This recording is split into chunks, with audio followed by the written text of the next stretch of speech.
Запись кетті. Мен экраным көрініп тұр ма сіздерге? Иә. Иә, көрініп тұр. Бисмилля деп бастайық. Сонымен қосымшаны өзің жаса деп атадым. Бүгін 1 сағатта өзім сайтым болады. Ештеңе біз бүгін ешнәрсе компьютерге орнатпаймыз. Тек орнататын нәрсеміз Cloud AI-ды орнатамыз және Pro платформа уже Pro несін сіз уже алып қойған шығарсыздар пландарын. Өйткені алдын ала айтылды. Егер алмаған болсаңыздар, ештеңе етпейді. Қазір параллельно ала беріңіздер. Сонымен, менің атым Еді. Мен кәсіпкерлердің бизнесін жасанды интеллектпен автоматтандырамын. Master of Business, The University of Queensland, Австралияда мен бітірген болатынмын.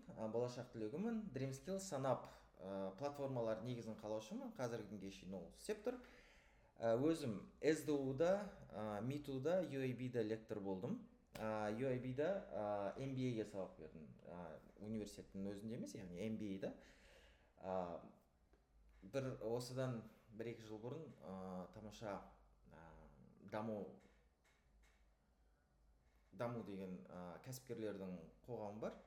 Соларға UAB-де сабақ берген болатын, осы DreamSkills арқылы. Сонымен басты идея Cloud, кодты қолмен жазбаймыз. AI-ға қазақша тапсырма береміз. AI бізге бәрін жасап береді. Stack.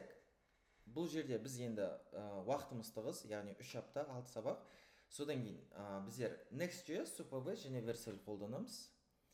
Яғни бұл жерде көбінесе бұл веб-приложение, бірақ телефонға орнатуға болады не ретінде, PWA ретінде, как приложение ретінде установить етуге болады. Өйткені бізде уақыт болмайды, оны ертең нативный жасауға, немесе Android разработка, немесе App Store-ға шығаруға, бірақ рабочий приложение кәдімгідей жұмыс жасап тұр, және одан уже ақша табуға болады. Яғни ешбір приложениенің ешқандай кемшілігі жоқ, және ең арзан мүмкіндікпен, ең аз техникалық мүмкіндіктермен, яғни және еш нәрсемен шектелмеген. Түсінікті ғой, және безопасный. Яғни сізді взломать ете алмайды, сіздің данныйларыңыз сақталған, және кез келген өзгерістер жылдам енгізіліп отырады. Түсінікті ғой, Сұрақтарыңыз бар ма? Сонда бұл қалай болады? App Store-да бола ма? Или приложение дегенде шамалы түсінбей тұрмын. Или оны как файл ретінде жіберіп, оны телефонға жүктейді? Ссылкамен жібересіз. Окей. Түсінікті, Менің артықшылығым кодта емес. Сразу айтам, артықшылық кодта емес, проблема шешуде. Өйткені мен 30-дан асам, негізі 40-қа жуық приложениялар жасаған кезде кәсіпкерлерге өте әртүрлі проблемалармен, әртүрлі рангтағы бизнес иелерімен, әртүрлі бұл айтқан кезде нарықтағы жұмыс жасайтын әртүрлі логикасы бар компаниялармен жұмыс жасадым, және ол жерде бүкіл негізі приложениенің идеясы приложениенің өзінде емес, приложениенің проблемасы приложениенің кодында. Приложениенің кодында емес, приложениенің идеясында. Яғни сіз оның проблемасын қалай шешесіз? Өйткені көп бизнесмендер тіпті өздеріңіз, мен сіздерге гарантия берем, не керегін сіздер әлі білмейсіздер. Хотя сіздің өздеріңізде идеяларыңыз бар, бірақ оны жасауда реальность деген нәрсе бар. Және сіздің өзіңіздің ойыңызда ойлаған приложениеңіз бар. Яғни екеуі бір-бірімен ұштастырып білуіңіз керек. Түсініңіздер ғой, Бұл айтқан кезде технический мүмкіндіктер бар, және сіздің арманыңыз бар, сол екеуін достастырып білу керек. Түсінікті ғой, Түсінікті. Vibe coding деген не? Оңай. Сен айтасың, AI жасайды, көресің, қолданасың. Ешқандай қиындығы жоқ. Неге Cloud? Неге кодекс емес, неге Minimax, немесе локальды модель, Kimi, неге Cloud? Тек қана Cloud, өйткені Cloud ақылды. Cloud үлкен контекстті миында сақтай алады, ұмыт қалмайды. Cloud әмбебап, яғни ChatGPT Cloud сияқты әмбебап емес. Яғни ондай сақтай алмайды. Мен кодексті қанша қинадым, қанша ChatGPT-ді қинадым, Claude сияқты жұмыс жасай алмайды. Яғни былай айтқан кезде біз адам ретінде біз көп қателерді жібереміз. Claude оны білет, және Claude оны біз үшін дұрыстап қояды. ChatGPT, Codex, басқалар да какой-то деңгейге шейін жасай алады, бірақ Claude сияқты жасай алмайды. Түсінікті ғой, иә? Және промптты қазақ тілінде жазамыз. Қолданатынымыз Claude Cowork және Claude Code. Бірақ бұл басында, былай айтқан кезде 6 сабақтың 5-еуінде біз Claude Cowork қолданамыз көбінесе. Өйткені Claude Cowork, Claude Code'тың не жасай алатынын барлығын жасай алады, бірақ Claude Cowork одан гөрі универсалды, одан гөрі артығырақ. Оны түсіндіріп өтеміз, оны уақыт өте келе түсінесіздер. Бір компьютерде папка арнаймыз, браузерде тестілейміз. Жарай ма? Development tools керек болса, көрсетіп берем. Керек болмаса, оны просто түсіндіріп айтсаңыз, немесе скриншот жіберсеңіз, оны тура соны жасап береді. Просто токен кішкене көбірек кетеді. Сұрақ бар ма? Жоқ, түсінікті. Егер бір нәрсені түсінбей жатсаңыздар, сразу сұрақ қойып алыңыздар. Өйткені біз ары өтіп кеткеннен кейін оған қайтып келу уақыттарыңызды алады. Әйел кісілер, жаңадан бастап жатқандар, токен деген нәрсе барлығы түсінікті ғой сіздерге? Жоқ, түсініксіз айтып өтесіз ба? Жақсы, токен деген нәрсе ол сізге берілген определенный бір, былай айтқанда, қалай айтуға болады екен, бір виртуалды ақша сияқты нәрсе. Яғни сіз әр текст жазған кезде, әр промпт жазған кезде ол ойланады. Claude ойланады, яғни сіздің текстіңізді алады, одан кейін оны өзі өңдейді, және сізге қайтып береді. Осы сіздің текстіңіз, алған тексті, және оның ойлануымен бірге какой-то бір сізге сіздерден токен алынады. Яғни какой-то бір виртуалды бір ақша сияқты бір нәрсе, ақша емес, какой-то бір сізден списываться етіп отырады очкодан сізден. Соны токен деп атайды. Яғни сізде ол токендер шектеулі. Егер сіз көп қолдансаңыз, ол токендер бітіп қалады. Бітіп қалады деген кезде Claude'да әр 5 сағат сайын токен бітіп отырады. То есть, яғни егер сіз токенді бітіріп тастасаңыз, сізге тоқта дейді да, сізге тоқта қояды да, келесі 5 сағат күтесіз. Яғни сіз бастаған дейін, мысалы, таңғы сағат 9-да жасап бастадыңыз, сағат 12-де сізде токен бітіп қалды ма, тағы да 2 сағат күтесіз, 2-де қайттан ашылады. Түсінікті ғой, қайттан сізге токендер беріледі. И оның еще бір аптаға токендер болады. Яғни сіз мысалы бір апталық токендерді мысалы 2 күнде бітіріп тастауыңыз мүмкін, одан кейін қалған бір апта токен жоқ. Яғни ақша төлеп қолдануыңыз мүмкін. Ондай да мүмкін. Бірақ қазір Claude, құдайға шүкір, 2 есе токендердің санын көбейтті жақында. Сол үшін, в принципе, апталық лимитқа тірелу деген енді бір профессионалдар болып тіркелмесеңіз, бірнеше проект жасап, былай енді қарапайым нәрселерде мүлде тіркелмейсіз. Компьютерлеріңіз өздеріңізде ғой қазір? Иә. Компьютеріңіз ашық қой. Жақсы, міне, қараңыздар, мен сіздерге мысалы, міне менде бірінші ағым, міне, мына жерде міне бірінші ағым деген менде қазір папка жасап қойдым. Менде міне слайдтарым бар. Яғни міне осы бірінші ағымды мен қазір Claude'пен қолданам.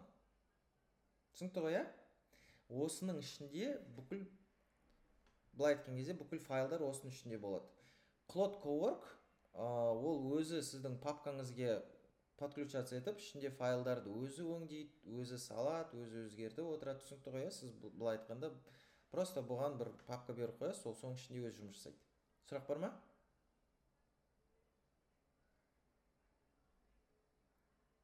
Сұрақ жоқ қой, мен көрсетсем.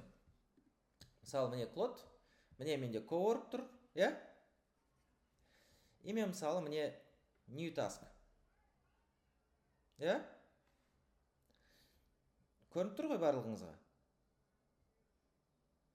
Иә, көп. Міне, қараңыздар, мына жерде міне Work in a Project. Не, менде чат деген бар, cowork деген бар, и код деген бар. Міне мен coworkқа кірем, working project. И мына жерде міне мен choose different folder, яғни выбрать папку. Папкуға кірем. Бірінші ағым. Открыть. И менде бірінші ағым пайда болды.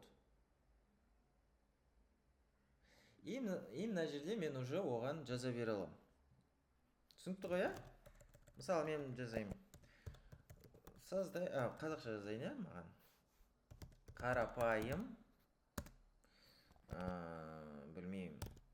Readme txt файл жасап берші. Жай ғана көрсетуге. Жіберем, ол менен қазір рұқсат сұрайды, немесе уже рұқсат, менде уже рұқсат беріп қойғам, наверное, или рұқсат сұрайды. И ол осылай өзі кетеді. Не, көріп тұрсыздар, қазір ойланып жатыр, и міне жасады. И енді, мысалы мен оны бүйтіп ашып, папкадан қарайтын болсам, міне менде көрдіңіздер ғой, бірінші ненің ішінде файл пайда болды. Түсінікті ғой, иә? Сұрақ бар ма? Түсінікті. То есть сіз жазған промпт бойынша ол уже файл дайындап қойды ма? Иә, ол өзі создавать етті. Мысалы, тағы да 3-4 осындай файл жасашы десем, мысалы, иә? Ол алады да, қазір маған тағы да осындай 3-4 файл жасап береді. Не, кетіп атқандардың барлығы негізі әрқайсысы токен болып саналады да, қазір менен токендер кетіп жатыр.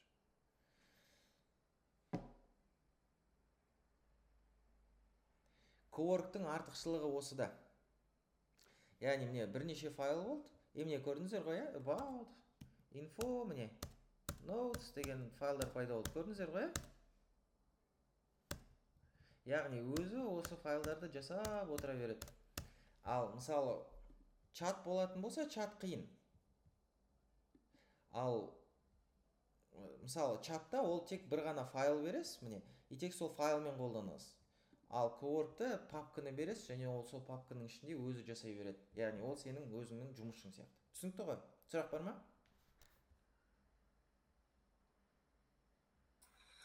VS кодты қолданамыз ба?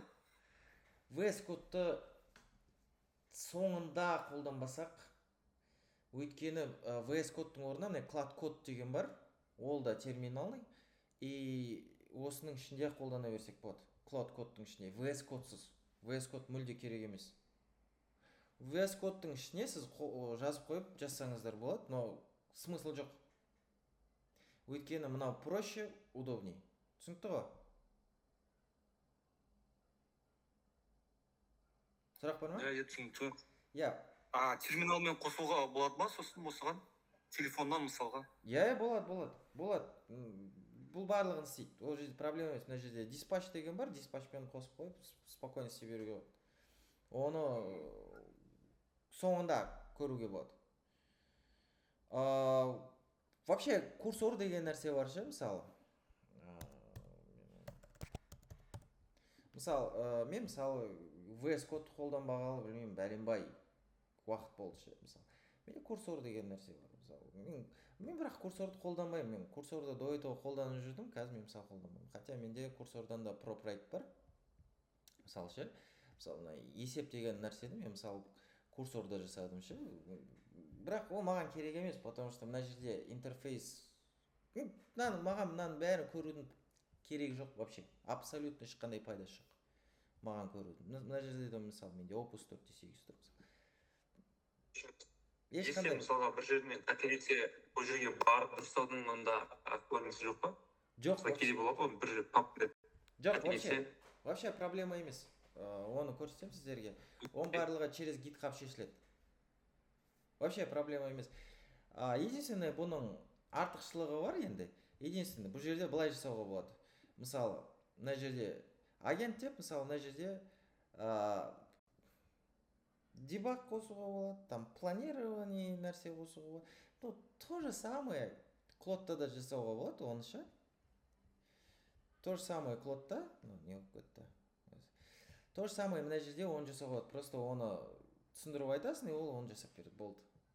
То есть оған дополнительный нәрсе жасап керек емес мына жерде. Просто план мод дейсің де жазасың, ол саған планмен жауап береді. Яғни еш нәрсе жасаудың керегі жоқ. А контроль версия, егер бір нәрсе қате жасайтын болса, оны можно откатываться через GitHub. Вообще проблема емес. Через GitHub даже проще, чем мына жерде. Түсінікті ғой, иә? Можно тоже через Cloud Code тоже accept edits, анау мынау деп жасауға болады, но смысла в этом нет, потому что можно и здесь откатиться, просто назад сделай десең, и мына жерде оны откатит. Түсінікті ғой, иә? Түсінікті. Егер көргілеріңіз келсе, потом мен сіздерге көрсетіп бере аламын. И там работа одна ше, жұмыс бір. Просто чуть-чуть разницасы бар. А так Cloud Code, Cloud Cowork бір модельде жұмыс жасайды. Единственный Cloud Cowork'тың жақсы жері, он там же делает намного больше универсальный, чем Cloud Code. Он уақыт өте келе өздеріңіз түсінесіздер. Қайтадан оралайық. Міне, Cloud Code қолданамыз, Cloud Cowork қолданамыз, Cloud Code қосымша құрал. Керек болған кезде оны біздер соны терминалда жұмыс жасатамыз. Cloud Code'тың бір артықшылығы бар Cloud Cowork'тан. То, что Cloud Code точечно кодты редактировать етуге жақсы. Түсінікті ғой, иә? Cloud Cowork'пен біздер басында архитектураны жасап аламыз, басында идеяны дұрыстап аламыз. Cloud Cowork'пен план жасап аламыз. Cloud Cowork'пен басында құрып аламыз барлығын. Былай айтқан кезде бүкіл қаңқасын, бүкіл программаны былай айтқан кезде MVP-ін немесе даже прототипін Cloud Cowork'пен құрып аламыз. Содан кейін правкаларды, яғни ананы өзгерту, кнопканы өзгерту, қимылдату, өйту, бүйту Cloud Cowork'та да істеуге болады, Cloud Code'та да істеуге болады. Түсінікті ғой, иә? Просто айырмашылығы Cloud Cowork'та әр нәрсеге новый чат ашамыз и Cloud Cowork'пен жасаймыз. Cloud Code'тың айырмашылығы оған әр нәрсеге чат жасаудың керек емес. Но уақыт өте келе по-любому көбейтіп отыру, новый чаттар создавать етіп отыру керек, потому что Cloud Code'та токендер жей бастайды. Уақыт өте келе. Түсінікті ғой, иә? А так Cloud Code'тың жасайтын Cloud Cowork'та без проблем. Любой Cloud Code'тың жасайтын Cloud Cowork'та жасауға болады. Но любой Cloud Cowork'та жасайтынды Cloud Code'та жасауға болмайды. Сонымен кеттік. Лендинг бүгінгі жасайтын нәрсеміз. Біз бүгін Node.js орнатпаймыз. Біз бүгін техникалық нәрселерге кірмейміз. Бірақ бүгін біздер сіздермен vibe coding арқылы лендинг жасаймыз. Но лендинг жасау ол оңай. Проблема лендингті дұрыс жасау. Және вообще былай айтқан кезде сіздің разработчик сияқты ойлануыңыз маңыздырақ. Немесе проблеманы шешуді сіздің дұрыс түсінуіңіз маңыздырақ. Яғни проблема сайтта емес көбінесе, құралда емес, проблема разработчикте. Түсініңіз ғой, иә?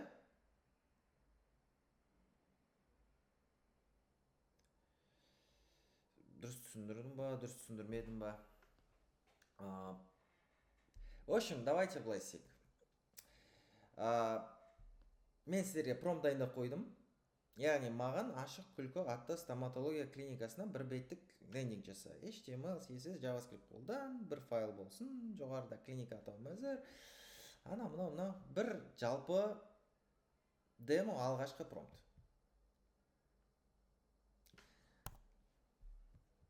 Көрініп тұр ғой, бүйтіп алам. Және Cloud Cowork'қа мысалы былай салдым. Бұның енді мен қазір былай enter жасап жіберетін болсам, бұның қандай бір сіздерде бір проблема көріп тұрсыздар осы жерде.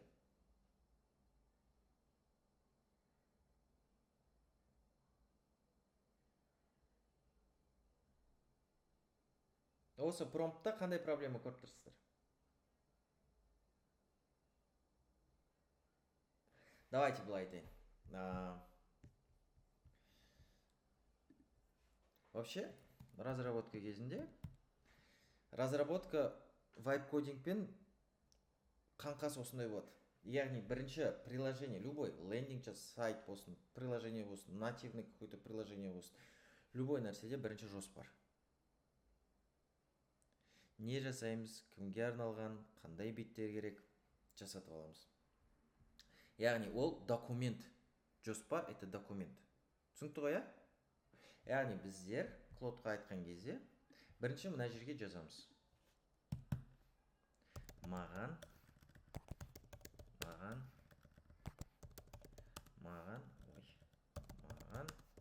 план жаса. Түсінікті ғой, Бірінші, любой нәрсені жасамастан бұрын планнан бастаймыз. Одан кейін, екінші, біз оның дизайнын, мынаны бітіргеннен кейін, планын жасап болғаннан кейін, мысалы, жіберейік, кете берсін. Кетті план. Екінші, біз оған айтамыз, маған осыны сен қалай көріп тұрсың, маған соның суретін салып бер дейміз. Қандай түс, қандай шрифт, бәрін ол сіздерге мына жерде жасап көрсетіп береді. Көрдіңіз ғой, план жасаған. Одан кейін біз оны жасаймыз, одан кейін біз оны тестлейміз. Тестлеу кезінде біз оны тек қана тестлемейміз, яғни біз әр кнопкасын басып шығамыз, әр пользователь не істейді, юзер не істейді, соның бәрін жасап шығамыз.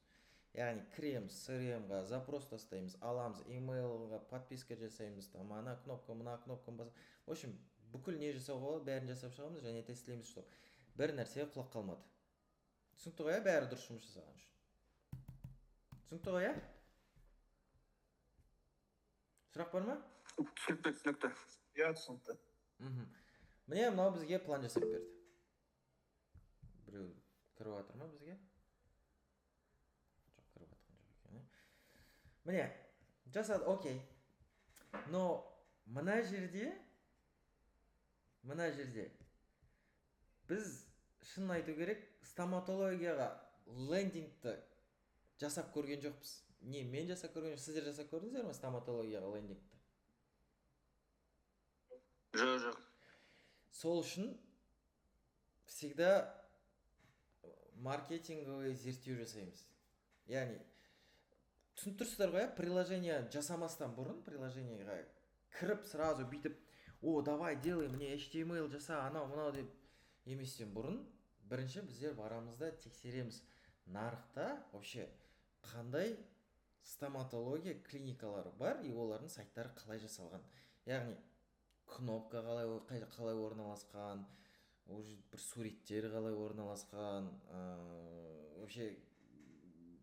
вообще адамдар оны қалай қолданады. Сол үшін көреміз да, мысалы бүйтеміз. Мысалы, мен Австралияда мен бүйт жазам. Dental clinic. Google'дан іздейін. Dental clinic.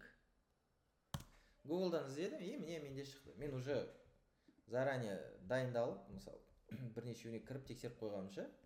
Мысалы, мынаған кірейік. Мұнда emergency dental care. Аштық, көрдік.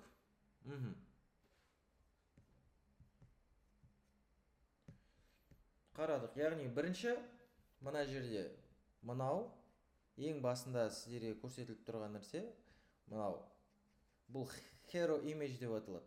Түсінікті ғой, Мынау call to action, яғни шақыру. Бір нәрсе істеуге шақыру, яғни бір әрекетке шақыру, call to action деп аталады. Мынау сенің ұсынатын ұсынысың. Яғни бүйтеді не? We are science and art united, яғни біз ғылым мен өнерді біріктіреміз. You trust the dental practice, яғни сенің сенімді стоматологтарың нонданың жүрегінде, бла бла бла бла бла, your journey starts here. Шын айту керек, мына текст жарамайды. Welcome to Divine Smiles жарамайды. Не үшін десеңіздер, мен қазір сізге түсіндіріп берем. Давайте дальше ары жүрейік. emergency dentistқа керек. Яғни бұлар қалай жасалған? Сразу мына жерде көрініп тұр мынау ужасный сурет. Мынау адамның тісі. Мынау Австралиядағы сайттар, мынау көріп тұрсыздар ғой. Не? Австралийский сайт. Черм сайт, яғни мына біздің қасымызда жердегі. Мынау ужасный сурет. Emergency dentist is our passion. Былай айтқан кезде біз emergency dentist біз жақсы көреміз дейді. Яғни біреудің тісі сынғанын біз жақсы көреміз дейді. Emergency деген сөз, яғни шұғыл. Түсінікті ғой, иә? Шұғыл, яғни біреудің бір жері ауырып қалса, бізде шұғыл жәрдем дейді ғой, яғни сондай ғой, emergency деген сондай, яғни шұғыл бір проблема. We are here to help our professional, gentle, experienced dental care team, бла бла бла. Яғни ешкім unexperienced деп жазбайды. Яғни бұл жерде мына ұсыныс дұрыс емес. Book онлайн басуға болады, қызығы вообще басқа сайтқа жібереді. Looking for a practice, you may have reached this page. Жасамайды. Кішкене активный болыңыздаршы, өтініш бір ойларыңызды айтып, өйткені ол маған да неші? Дұрыс ОТП жоқ, уникальный торговый предложение. Дұрыс айтасыз. Басқалардың андай да, то есть кішкене ашықтау болу керек. Когда біреудің бақытсыздығынан зарабатывать етеміз дейтін месседж болмау керек. Дұрыс айтасыздар. Дұрыс айтасыздар. Визуально отталкивающий сайт. Дұрыс айтасыздар. Суреттен Инстаграмда да тоже стоматологияны продвигать ету қиын ғой. Стоматологтар мысалға өз жұмыстарын көрсетеді. Анда шіріген тістер, бірдеңе. Солар салып қояды да, ол просмотр жинамайды мысалға. Адамдарға Инстаграмда әдемі бірдеңе нәрсе көргісі келеді. Иә. Сол себеп маркетингті дұрыс басқаша жасау керек. Енді қараңыздаршы, бұларда сайт бар. Иә, қараңыздаршы, бұларда сайт бар. Адамдар сайтқа кіреді, бірақ заказ бере алмайды. Иә, ең бірінші басты ошибкасы, что ссылка не работает. Иә, смысл? Иә. Вообще смысл жоқ. Мынаны мен көрмеймін вообще. Мен мынаны көрмеймін. Мына номер мына жақта болу керек ше. Мына жақта book онлайн, мына жақта номер болу керек. Мынаны басып көрейік. Ұзақ көріп тұрсыздар ғой, иә? Кешірім сұрақ қойса болады ма? Иә, сұрай беріңіз. Жалпы осы сайтқа байланысты, жалпы сайттар қалай болу керек дейтін бір методология бар негізі? Иә, мен қазір соны айтып жатырмын ғой. Бүгін бірінші сайттан бастап жатырмыз. Ол қазір басқа сайтқа кірді да, получается, басқа бір букинг бірдеңе. Иә, вообще басқа бір букинг сервисқа кірді. SaaS бірдеңе, иә. То есть мынаны басам, и ол ұзақ уақыт алады, мына жаққа кірді. Мен мына жерде ойлануым керекпін. I'm existing patient, non-existing patient, яғни мен қазіргі patientпін ба, қандай reason менде ше? Слишком көп не надо. Иә, неде? Каждый этапта ана кнопканы басады, мынаны кнопканы басады, конверсиясы отваливается постоянно. Неде? Каждый этапта кетіп отырады. Иә. Просто customer journey ұзақ қой. Иә, ойланыңыздаршы, просто ойланыңыздаршы, это шұғыл, emergency, сенде emergency. Сен бір кнопканы басуың керек, сосын все уже жазылып. Все. По сути. Все, иә. И вообще по логике былай болу керек. Бір кнопканы бастың, запрос кетті, и саған сразу 1 минуттан кейін звондады да, сәлеметсіздер ме, сізде қандай проблема, и менеджер енгізді данныйды. Сразу сол жерде бук етті да шақырды. Все. Өйткені мен мына жерде бук еткім келеді, да, ну хорошо, мен бук еткім келеді. Но біріншіден я хочу знать о своей проблеме, сколько она будет стоить, как это будет лечиться, қандай дәрілер қолданады, вообще гарантия бар ма жоқ па, мен сол сұрақтарды қойғым келеді. Перед тем, как мен бук етем. Я кто такой доктор Энди Цай білгісі келеді мысалға, да? Опыты бар ма, жоқ па? Я вообще, ну то есть Австралия это осындай мемлекет, что вообще қиынша бәрі, любой нәрсе қағаз барлығы не істейді. Мына сайтты қараңыздар. To want dental group, адресін мында қойып қойыпты. Смысл мына жерге адрес қой. Мынау негізі мынау hero image, мына ең басында тұрған нәрсе, самый важный нәрсе. Мына жерде сен кімсің, не істейсің, не ұсынасың ше? Екі-ақ сұрақ болу керек қой. Сен кімсің, не ұсынасың, және call to action. Book now бассақ, мына жаққа жібереді. Бұл да басқа жаққа жібереді. Мынау book now деген басқан кезде мына жерде кішкентай окошко ашылу керек ше. Сол жерге просто түк жібере салдың ше. Мына сайттан кетпей басқа жаққа. Потому что біреуде интернет слабый болатын болса, мына сайт ашылмай қояды да, потом ол просто алады да кетіп қалады. А это уже минус там $200. Түсінікті ғой, там, ну, то есть Brisbane Family Dental деген нәрсе бар мысалы. А мынау вообще ужасный сайт, шынын айту керек. Потому что пока ашылғанша жарты сағат уақыт кетеді ше. И мына жерде кішкентай shift. Кішкентай shift, мына жерде, мынау шынын айту керек, мынау енді бір арт студия болса, білмеймін, бір дизайн студия болса, мына shift жарайды ше оларға.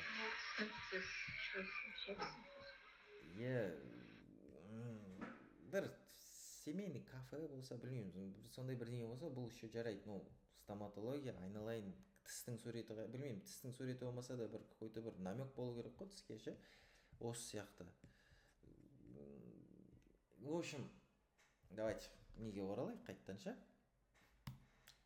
В общем, жақсы сайт деген не? Бірінші, UX және UI естігендеріңіз бар ғой, бар. Вообще, UX, UI деген ол не только сайт, это любой нәрсе. То есть, приложение болсын, программа, телевизор қолданасыздар ғой, там, холодильникте де болуы мүмкін ше, любой жерде UX пен UI, любой жерде бар. UX деген сөз ол user experience деген сөз, яғни опыт пользователя, яғни қолдану тәжірибесі, а UI деген ол әдемі. Яғни UI деген, яғни қаншалықты ол тартымды, қаншалықты ол жерде мысалы там орынды ол нәрсенің болу. Яғни біреулерде там айтайық, мысалы бір сурет, кнопка бір суреттің артында тұру мүмкін, кнопка дұрыс көрінбейді деген нәрсе ше. Түсіндіңіздер ғой, оны уақыт өте келе түсінеміз. Мен каждый сіздердің кейстарыңыз жүрген кезде айтып отырамын. UX деген, яғни ол жерде адам кірген кезде оған қалай айтуға болады екен сіздерге ше? Доступность па? Жоқ, ыңғайлылығы. Яғни сіз артық қадам жасамайсыз. Түсінікті ғой, мысалы жаңа book now деп басқан кезде, мысалы ол келесі сайтқа лақтырмау керек, ол сол сайтта просто сол жердегі окошко ашылу керек. Және ол жерде мысалы көп загружать етуге болмайды. Customer ше, кірді, оған простой нәрсе. Вообще любой нәрсе простой болу керек. Қарапайым. Ең күшті дизайн қарапайым дизайн. Яғни бір кнопка, бір ғана сұрақ, бір ғана сөйлем. Түсінікті ғой, 2-3 кнопка болса, 2 кнопка еще жарайды. 3-4 кнопка болатын болса, немесе бірнеше сурет, тағы бірдеңе болатын болса, назарды бұзады. Мысалы қараңыздар. Білмеймін, мынаған керек ше тоғонқа, жаңа кірдік па, кірмедік па? Мысалы кірдік. Мына жерде более-менее. Ну давайте басқасына кіріп көрейік, мысалы. Мынаған кіріп көрейік, білмеймін. Мына жерде мысалы user experience-ті сразу түсіндірейін. Где мына жерде book online. Давайте примерно мобилкасында ол былай көрінеді деп көрейік.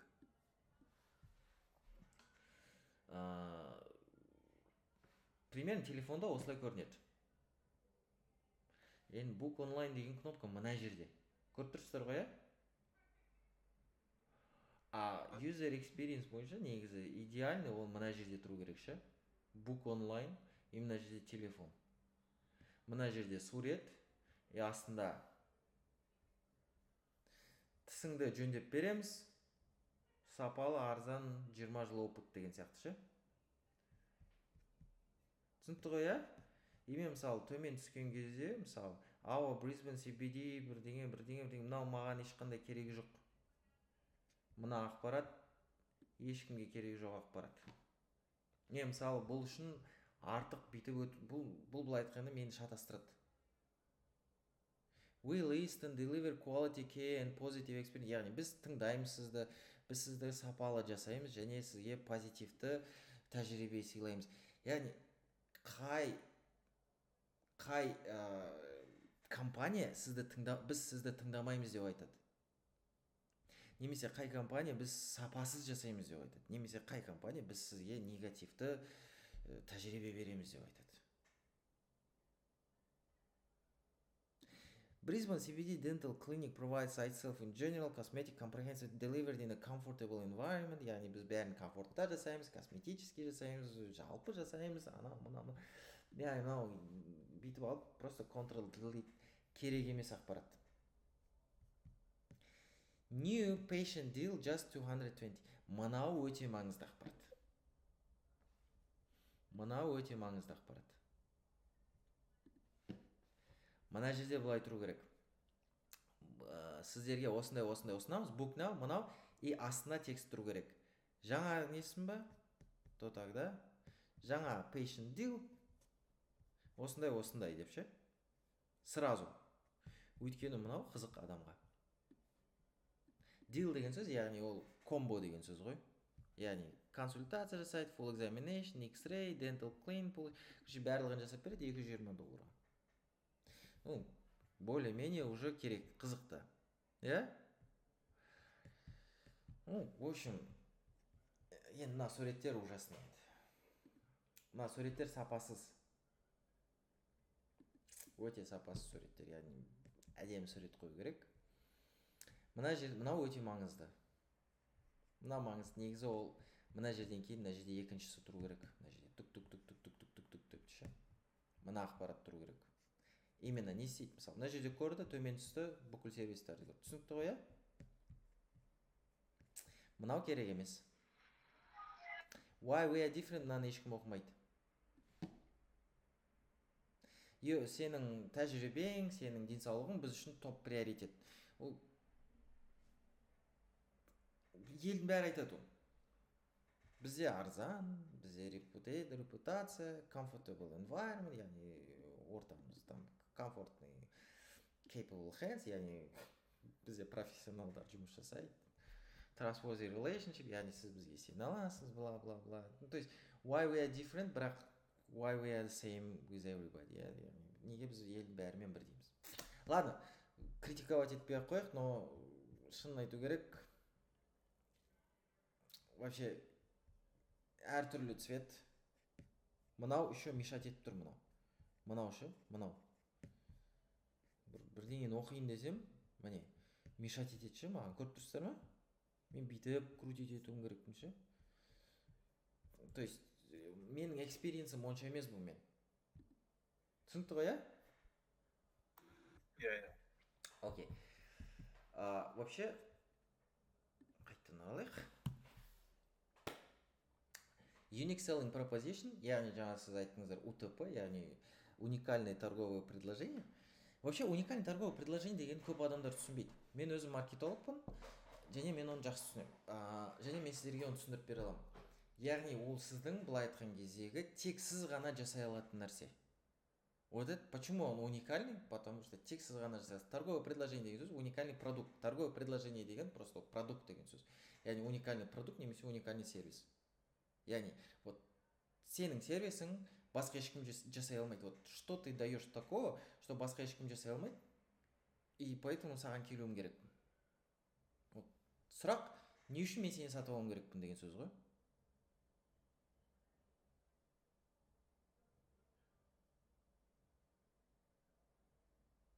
Түсінікті ма? Иә, түсінікті. Но бұл жерде мынандай нәрсе бар. Сіздерде өздеріңізде идеяларыңыз бар. Сіздің әр идеяларыңызды мен өтем. Мен өзім негізі 2022 жылы қолдау кәсіпкерлердің грант беру орталығын білесіздер ғой? Алматыда. Мен сол жерде бизнес тренер болдым. Менің алдымнан бір 100 шақты стартап өтті. Ол жерде біздер грант бөлдік. Мен өзім комиссия мүшесі болдым ол жерде. 5 миллион 20 миллион және 100 миллион, жаңағы 20 және 100 миллионды біз ары қарай Kaz Innovationsқа жібердік проектілерді. 5 миллион сол қолдаудың ішінде алатын. Менің алдымнан былай айтқан кезде 100 шақты стартап, 100 шақты әртүрлі компаниялар алдымнан өтті. И сол жерде көбісінің проблемасы даже УТП-да емес, көбінің проблемасы идеяда емес, көбінің қалай айтуға болады екен, бүкіл стартаптардың проблемасы ол дұрыс сұраныс көрмейді. Өздерінің идеяларына сұраныс нақты емес. Мен сіздерге айтайын, сұраныс деген не нәрсе? Яғни сен бір приложение жасамастан бұрын, сен ол сұранысты былай айтқанда бір кірпіш сияқты біреудің бетінен бір соғуға болатындай қылып көруіңіз керексіз. Яғни ол осязаемый, конкретный, точный. Сіз оны былай айтқанда ұстап, оның размерін айтып, бүйтіп қолыңызда бұрап, бүйтіп көре алатындай болуыңыз керексіз. Вот это вот спрос, сұраныс сіздің приложениеңізге, сіздің идеяңызға, сіздің компанияңызға. Егер ондай болмайтын болса, егер ондай көрмейтін болса, где-то расплывчатый болатын болса, онда ренжімеңіздер, сіздің бизнесіңізде менің үлкен сұрақ белгім бар.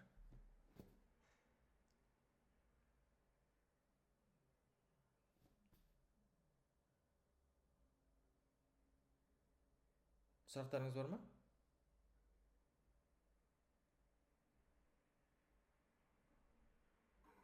Иә, түсінікті. Давайте былай айтайын мен сіздерге. Қандай проект өтпейтінін айтайын, және қандай проект өтеді. Қандай проект өтпейді? Мен балаларға арналған, мектеп оқушыларына арналған онлайн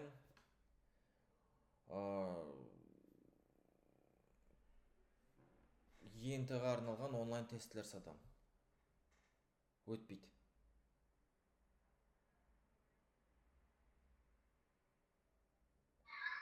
Неге? Не себеп? Өтпейтін себебі, біріншіден, слишком үлкен конкуренция. Екіншіден, қаншалықты сізде бюджет бар. Үшіншіден, сізде опыт жоқ.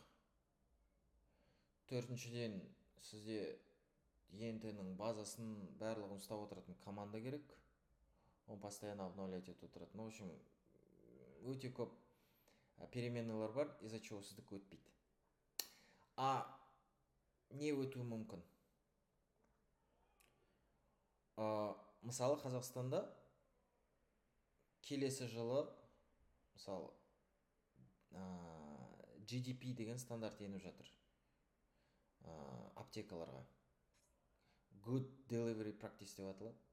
Яғни ол жерде әр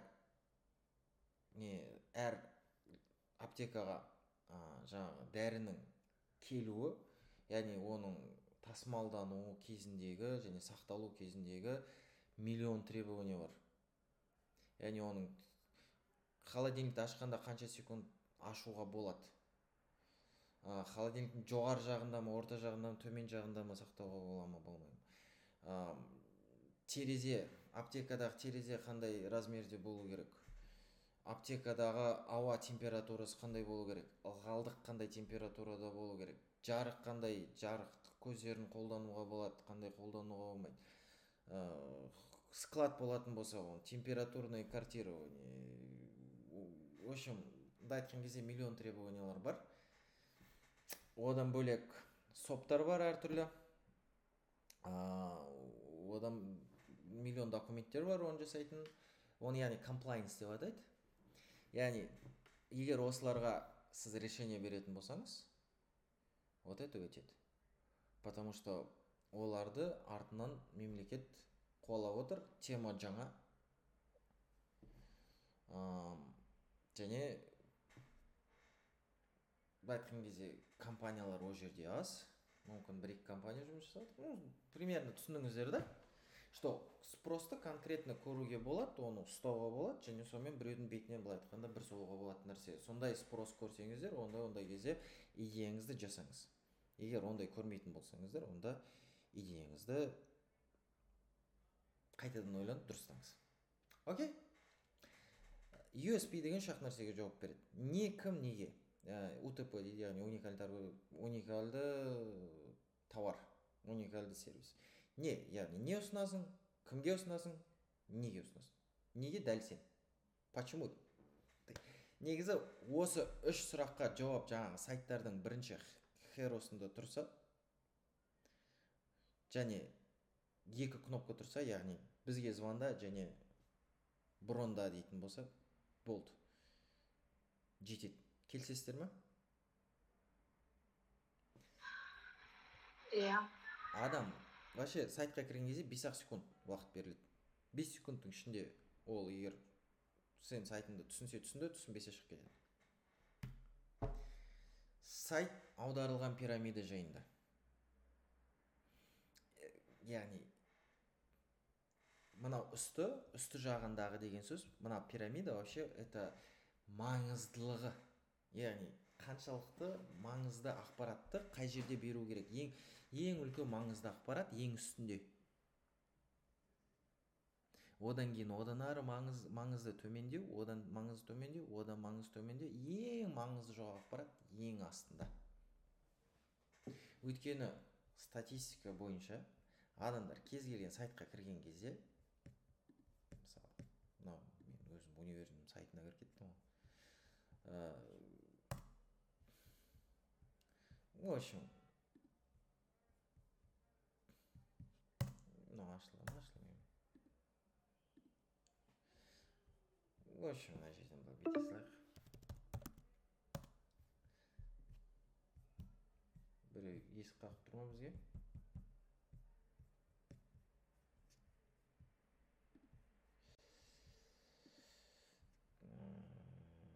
Бізде Google қайда?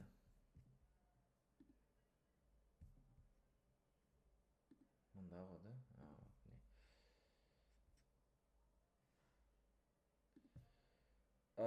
Біздер деген... Так. Негізі бізде 1 минуттан кейін қайттан бітет деп тұр, яғни 1 сағат екен ғой, не, экстенд жасай аламыз ба екен? Плюс алу керек екен, Хорошо, онда былай істейік. Қазір 1 минутта бітет. Мен қазір тоқтатамын. Және жаңа ссылка жіберем, сіздер соған кіріңіздер. Жарай ма? Хорошо. Окей? Хорошо. Ага.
Қалған адамдар қайда?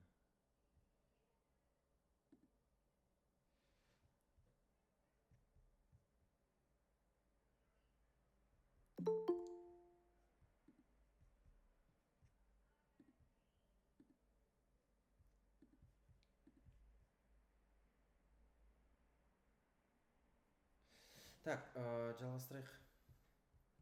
Басқа кісілер қайда? Тағы 3 адам кірді.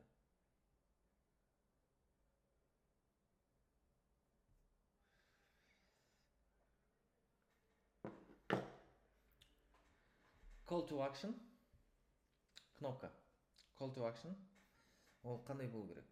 Яғни бір ғана батырма негізінде, немесе 2 максимум.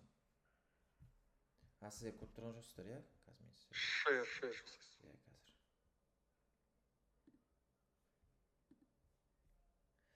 Так, көрінді ғой, иә? Иә, көрінді. Аха. Call to action. Қабылдауға жазылу деген мынау кнопка. Түсіңіз ғой, иә? Бір батырма анық етістік көзге түсетін түс.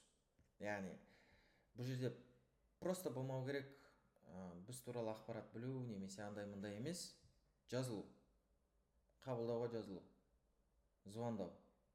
Түсінікті ғой, иә? Точный, конкретный нәрсе. Яғни ол сенің кім екеніңді түсінді, не істеу керегін түсінді, болды. Окей? Я түсінді. Хорошо. Сайттарға суреттерді қайдан аламыз? Запись жасап отырмын, иә. Суреттерді қайдан аламыз? Мен қолданамын Unsplash. Қолдану болады Pixels, Pixabay және Andro. Мен басын оламын осы Unsplash, арасында Pixabay қолданамын. Мыналарды қолдансаңыздар болады. Өздеріңізге қайсысы ыңғайлы, соны қолдансаңыз болады. Мен Unsplash'тан даже суреттерді қолданбаймын, мен просто Unsplash'тан суреттердің ссылкасын ғана аламын. Оны потом көрсететін боламын сіздерге.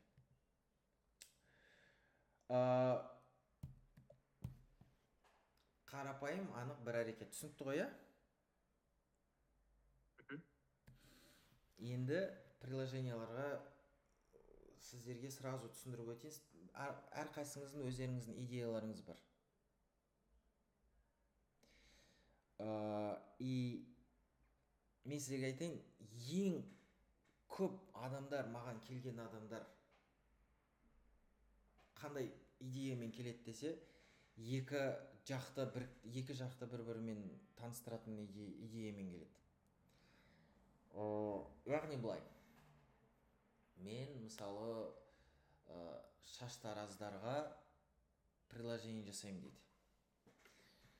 Что шаштараздар өзінің бос уақыттарын шығарады, клиенттер шаштараздарға былай айтқан кезде уақытын букт етеді, бронировать етеді. Вроде прикольно, иә? Вроде жақсы идея, келісесіздер ме? Иә? Вроде жақсы, бірақ бар ғой ондайлар. Иә, бірақ Қазақстанда 90% шаштаразда ондай жоқ шығар, 95% шаштаразда ше, рынок бос. Барышылықта бар точно. Бірақ балалар білмейді екен. Иә, білмейді. Жоқ деп айтуға болады, ешкім қолданып отқан жоқ ше. Сенің конкуренттерің бар, но нарықта жоқ ше олар. Почему ол қиын? Потому что екі жақты. Яғни сен должен убедить шаштараздарды сенің приложениен қолдану керек. Сен еще шаш алатын адамдарды сенің приложениен қолдандыруың керексің. Яғни двойной риск. Егер шаштараздар өздері қолданбаса, сенің приложениең істемейді. Болды, 0. Банкрот. Қолданатын адамдар, шашын алдыратын адамдар қолданбаса, банкрот. Яғни риск двойной. Түсіндіңіздер ғой, иә? Яғни, то есть бір приложение жасау, оны до конца жеткізу, клиентке емес өзіңнің идеяңды жасау, это маркетингісімен, разработкасымен бәрін қосқанда бірнеше миллион теңге. Мен сіздерге айтайын, где-то, минимум, примерно нормально бір 100 пользователь, 100, может 200 пользователь, досың емес, не емес, көшеден келген адамдарды не істеу үшін оған миллион теңге керек жоқ дегенде ше. 5000-ға бір жоқ дегенде 5 миллион керек, одан көп болмаса. Мүмкін 10 миллион теңге керек. потому что ол адамдарды бірінші көрсету керек, ол адамдардан оны қолдандыру керек, ол адам қолданғаннан кейін ол жерде қалдыру керек ше, қайттан қолдануға тұру керек. Яғни ол деген үлкен ақша ше. Ол мысалы 10 мың адамның ішінен ол сен приложениеңді скачать етеді бір 100 адам ше, ол 100 адамның ішінен ол сен приложениеңе регистрация жасайды бір 10 адам, ол 10 адам ішінен сен приложение қолданады 2 адам ше. Бірақ 1000 адамға реклама көрсетілу керек деген сияқты ше. Ол күнде ол бір адамдар ол сен приложение қолданады да, потом ол логинін ұмытып қалатындар бар, біреулер қолданып жатады да сенің приложениеңді басқа қолданып кететіндер бар ше, басқа конкурентке кетіп қалады, біреулер қолданып жатады да тағы бірдеңе, а сен оны еще монетизировать етуің керексің, одан ақша түсіру, ол сразу ақша түсірмейді ешбір приложение. Оны ақша түсіру үшін сен ол жерге реклама қоюың керексің, немесе платный подписка қоюың керексің, немесе фримиум нәрсе қою керек, немесе бірінші демо версия, потом жайлап оны платныйға ауыстыру керек деген сияқты. Оның проблемалар көп. Ақша басында өте көп кетеді, клиенттер өте аз, және приложение сразу ақша түсірмейді, ол уақыт өте келе уақыт. Яғни сізде жоспар бойынша приложение бір 2-3 жылдан кейін сізге ақша түсіреді. Примерно сондай. Нормальный разработчик болатын болсаңыздар, примерно сондайға бюджет заложить етулеріңіз керек. Примерно сондай нәрсеге пландауыңыз керек, потому что это реальность сондай. Даже 3-4 жыл болмауы мүмкін, даже 5 жыл болуы мүмкін. Просто пример айтайын сіздерге. Просто пример. Amazon'ды білесіздер ғой барлықтарыңыз, иә? Amazon дейді ғой бізде, иә? Иә, білеміз. Amazon 1994 жылы басталды құрылып. Мен қателеспесем 1997 жылы Америкада ол былай айтқанда полноценный платформа болды. 1997 жылы. А прибыльный болды ол 2017 жылы. 20 жыл в минус жұмыс жасады. Әлемде ең бай адам Джефф Безос 20 жыл бойы. Сіз Джефф Безосты білесіздер? Джефф Безос миллионердің баласы. Джефф Безос Amazon'ды жасап бастаған кезде әкесінен $300,000 бірінші за подъемный алған ғой, былай айтқан кезде $300,000 әкесі бере салған баласына. Ойлаңыздар. 20 жыл бойы оны ұстап тұрды, қанша ақшын бәрін в ноль немесе в минус, 2020 жылы плюсқа шықты. Uber, такси, вроде бүкіл әлемде бар, вроде не басында бір 11 жыл ма, 12 жыл ба в минуста болды. Минусы там 50 миллиард, 60 миллиард доллар болды. Доллар плюсқа шыққан осы жақында бір 2-3 жыл болды. Коронавирус кезінде бәленбай миллиард минусқа кетті, ол 2022-де ма, сондай ғана 2023-де ма плюсқа шыға бастады Uber'дің өзі. И ондайлар көп, хотя Uber олар деген и маркетингке де ақша салады, и user experience керемет, user интерфейс керемет, оптимизациясы керемет, там білмеймін, былай айтқан кезде и таксистер де қолданады, и водительдер, пассажирлар да қолданады, былай айтқан кезде елдің бәрі біледі, но все равно минус. Потому что это так работает. Просто это реальность мобильных приложений осындай. Түсінесіздер ғой, иә? Сол үшін екі жақты юзер қоятын болсаңыздар, 2 есе расход реклама. Вдвойне реклама, потому что сіз рекламаны и бір жаққа жасайсыз, и екінші жаққа жасайсыз. Түсінікті ғой, иә? Екінші жаққа реклама мысалы қалай болады? Мысалы, жаңа барбершоп дедіңіз. Ол жерде клиенттерге понятно реклама, а екінші жақ уже не ғой? Жаңағы шашты қиятын адамдар, оларға қандай реклама керек? Или сіз жаңа барберлердің өзіне деп тұрсыз ба? Барберлердің өзіне прямо оларға реклама бөлек, мысалы барберлерге бөлек. Это B2B. Клиенттер это B2C. Разные сегменты, во-первых. Во-вторых, сіз барберлерге прямой кіруіңіз керек. Реклама просто так жібере салу болмайды. Барберлерге кіріп, каждыйына әрқайсына түсіндіру керек. Күніне там самый лучший вариант, потому что точечно жұмыс жасайсыздар. Маркетингте там чем на 10 тысяч теңге рекламу дать, лучше 10 тысяч теңге студентке беріп, там 100 барберов обойти ше. зато более конкретный целевой аудиториямен конкретно прямой разговор болып прямой данный болады ше, чем былай вслепую жібергеннен гөрі. Ну то есть сіз ақша төлейсіз, чтоб сіздің рекламаңыз барберлерге барды, и олар қолдандыру керек. Еще сіз ол барберлер қолданған кезде оларға гарантия керек, что оларға пользовательдер келеді сіздің приложениеңізден. И поэтому сіз пользовательдерға реклама жібересіз, екеуіне екі түрлі шығынданасыз ше, былай айтқан кезде, түсінікті ғой? Поэтому когда екі жақты біріктіретін приложение, это всегда проблемное приложение, и всегда fail деген там бешеный. Поэтому самый легкий... Получается, получается, бір компанияға бердің, бір негізгі тұтынушы бар, то есть үлкен тұтынушы бар, оған дайындаған легче да, чем кастомерге қарағанда B2B дайындаған жақсырақ. B2B легче.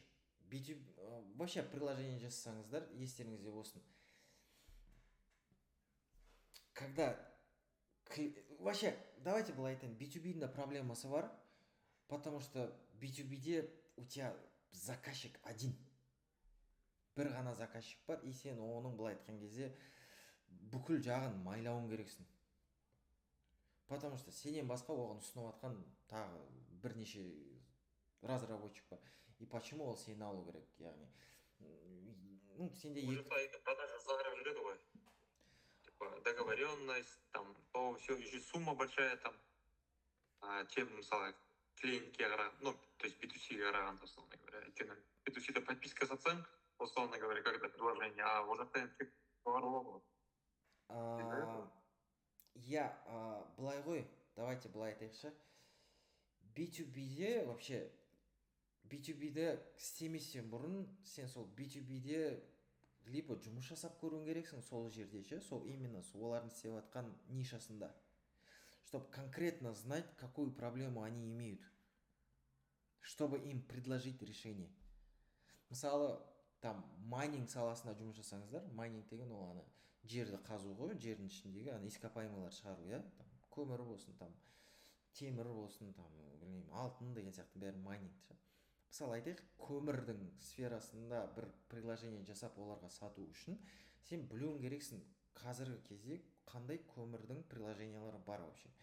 Оның қандай айырмашылықтары бар, қанша тұрады олар, қаншалықты минусы бар, қаншалықты адамдар оларға үйренген сол B2B-дің ішінде оны қолданып, қаншалықты лицензияны олар уже наперед сатып алып тастаған, қаншалықты ол безопасын, қаншалықты ол жерде оның былай айтқан кезде контрактілері бар, қаншалықты олар там проблеманы шешеді, қандай функционал бар, қандай функционал жоқ, оның жылдамдығы қандай, ол қандай ақпаратты алуға болады, қандай ақпарат алуға болмайды, қанша уақытта сенің бір сұранысың олар өңдейді. Мысалы, любой бір ертең проблема шығады, немесе қосымша бірдеңе болады, бірдеңені алуың керек болады, ақпарат алуың керек болады, жазған кезде қаншалықты ол саған тез жауап береді. Мысалы, сондай конкретный нәрсе, оны ағылшындар айтады специфик дейді, сондай нәрселер сен білуің керексің конкретно B2B-де, чтобы решить их проблему. Мысалы, көмір жасауда, вот айтайын, там көмір майнингісінде біз өте ұзақ бір Казатомпромның Жамбыл облысындағы бір месторождение жасайтын дочкасын ұзақ переговор жүріп соңында болмай қалды. Но о кезде енді біз Glide пен Flutterflowмен жасағаннан кейін біз оларға былай айтқан кезде серверді Қазақстанда бермейміз дедік, потому что біз о кезде ондаймен жұмыс жасамайтынбыз, 2022 жыл қателеспесем. Ну, в общем, давайте былай айтайық, Казатомпромды айтпай ақ қояйық, мысалы көмірді айтайық, көмір. Мен мысалы қазір бір жігітпен сөйлесіп отырмын, который разработка жасап жатыр сол көмірге. Ол өзі сол көмір компаниясында дата сайентист болып жұмыс жасайды, және ол білет проблеманы. Ол жерде ода 60 мың, былай айтқан кезде 60 мың датчиктің данные бар сақталған. Но проблема в том, что сол 60 мың датчиктің данные ол исторически осы бәленбай жыл бойы жиналған данные, и одан былай айтқан кезде ол просто жатыр ше, и ол сол 60 мың данные арқылы оларға жаңа сенсорлардың қолдану арқылы оларға 3D картасын жасап бере алады ше, жаңағы көмірдің пласты қалай жатқан, сол именно 3D картасын там каждый метр сантиметріне шейін өлшеп беретін жасап бере алады, потому что ана бурлар төмен кеткен кезде ол там әр сопротивлениеға байланысты олар данныйларды каждый секунд сайын жазып отырады. Поэтому ода там 60 000 пробуренный бурдың данныйлары бар, сол арқылы ол спокойно нейронканы там обучать етіп сата алады ше. Егер де осындай конкретно сен білесің, вот конкретный проблеманы білесің, вот какой-то там датчик бар, который там саған какой-то информация берет, и сен оны білесің, что осындай. И через сол проблеманы, конкретный бір проблема шеше алсаң, когда спрос конкретный, ты видишь эту проблему, вот конкретный спрос, да. Но просто барып, там полиграфияға, мен сенікін там давай автоматизировать етіп берем дейтін болсаң, скорее всего, не заинтересуется.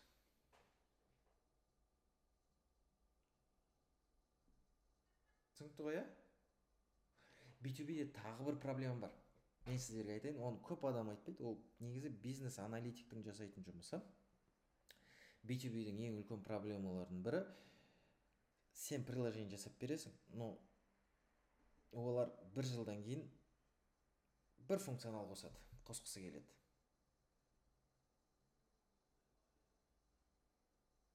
А сен приложение для этого не предназначен. Потому что сен база даннықты дұрыс құрған жоқсың. Просто сен через база данныхта бірдеңе сақталу керек, сенде бір данныйлар ше, сен просто еріндің да, оны алдың да, через функцию просто калькуляция жасалады. Ана жерден алды, калькуляция жасалды, қайтадан салды. Сен сөйтіп жасай салдың ше, потому что зачем париться, оларға и так-то пойдет, они же главное видят результат. Бердің, олар алды, бір жылдан кейін, маған мынау керек дейді, сенде база данныхта ол ақпарат жоқ. База данных олай жасалмаған сенде. Придется ломать систему и делать. Осындай проблемасы бар, поэтому опыт болмаса, желательно B2B-ге кірмей қойған дұрыс. Мелкий компанияларға жасап бастауға болады, но мен сразу айтайын, примерно опыт примерно после 10 или 15 компаниядан кейін ғана келеді.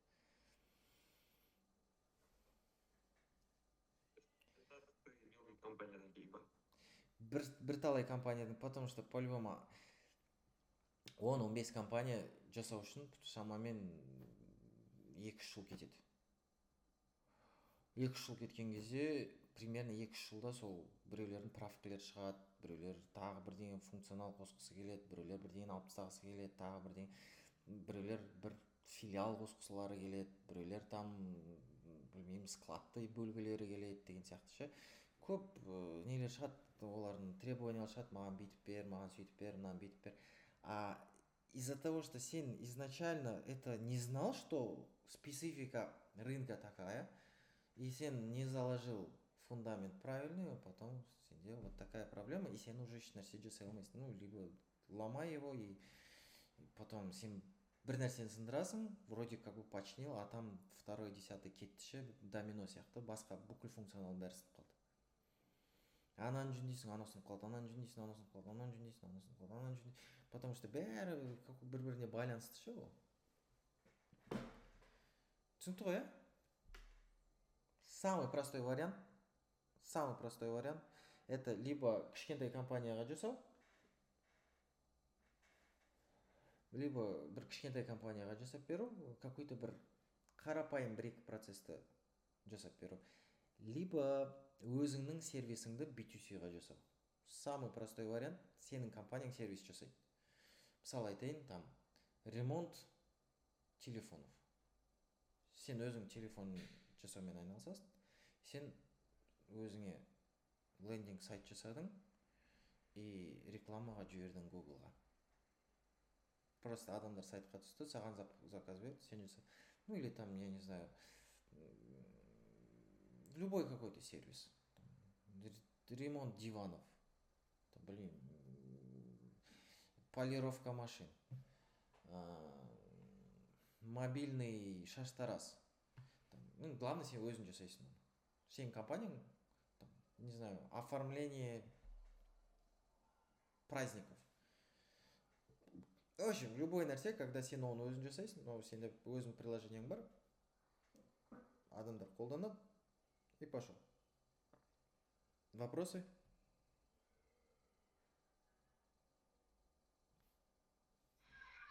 Сразу же. Хорошо. Сразу айтамын, вот приложение сіздің жазған кодыңыз, это всего успехтың 20%. Бұл жерде, бұл вообще вайп кодинг деген это просто атауы болмаса, это шын айту керек, это решение проблем. Это просто ты чью-то проблему решаешь. Это стоматологияны жай айтқан жоқ, потому что біреу тісі ауырса, это проблема, и сен оның тіс ауруын шешіп бересің. Дұрыс қой? Емдеп бересің. Вот біреудің тісі ауырды, стоматологқа келді, емдеді, ақшасын төледі кетті. То же самое, у кого-то что-то болит. И ты предлагаешь решение. И поэтому идея и маркетинг это 7% успеха. И код это 20% всего. 20%. Түсіндіңіздер ғой, иә? То есть фокус не на приложение, фокус на идею, фокус на спрос, фокус на рынок, фокус на проблему, фокус на решение, фокус на переговоры. Айтишниктердің бәрінің проблемасы айтишниктер сөйлесіп білмейді. Керемет программа жасайды, сата алмайды. А мен сіздерге айтамын, сенің керемет приложениеңнің ешкімге керек емес, егер сен сата алмасаң. Сату үшін екі нәрсе керек, сатуда дағдысы керек, коммуникация керек. Сөйлесу. B2B-де вообще там B2B-де сен елдің бәрімен сөйлесіп шығасың. Кім бар компанияда бәрімен сөйлесіп шығасың. Потому что ол жерде әркімнің өзінің бизнес процестері бар, әркімнің там былай айтқан кезде охранникпен бастап директорға шейін бәрімен сөйлесіп шығу керек. Коммуникация, добивание клиента, он не дейді, дожим дейді ғой, дожим клиент. Онымен коммуникация, оның уақытын білу керек, правильный сөздер қолданып білу керек, оған там кездескенде дұрыс жерді таңдап білу керек, дұрыс киініп білу керек, дұрыс өзіңді подавать етіп білуің керексің, сен білуің керексің, қандай темппен сөйлеу керек, ол кім, қазақ па, орыс па, разный подход. Егер оны өтетін болсам, ол целый MBA курс болады ше, ол жерде мысалы орыстың психологиясы басқа, қазақтың психологиясы басқа, және оған кіретін есік басқа.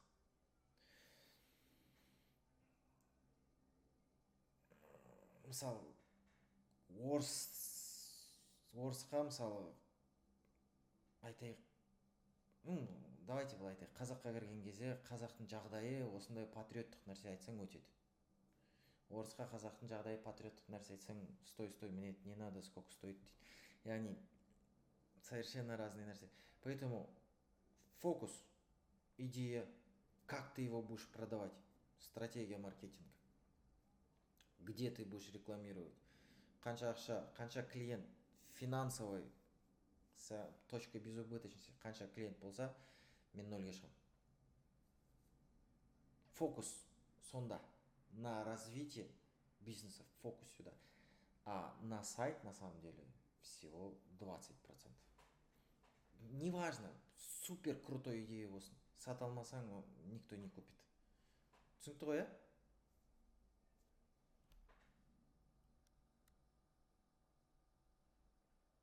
Барсыздар ма?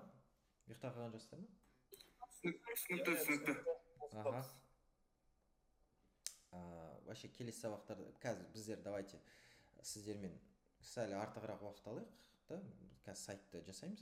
Но сіздермен келесі сабақтарда админ панель, база данных және хостингке шығаратын боламыз, окей? Но бүгін просто лендинг, как оно работает, теория, основной нәрселерді түсіндіріп өттім. Түсінікті ғой, иә? Менің ойымша сіздерге пайдалы болды деп білмеймін, сіздерге мен айтып отқан ақпарат сіздерге пайдалы болып жатыр ма вообще?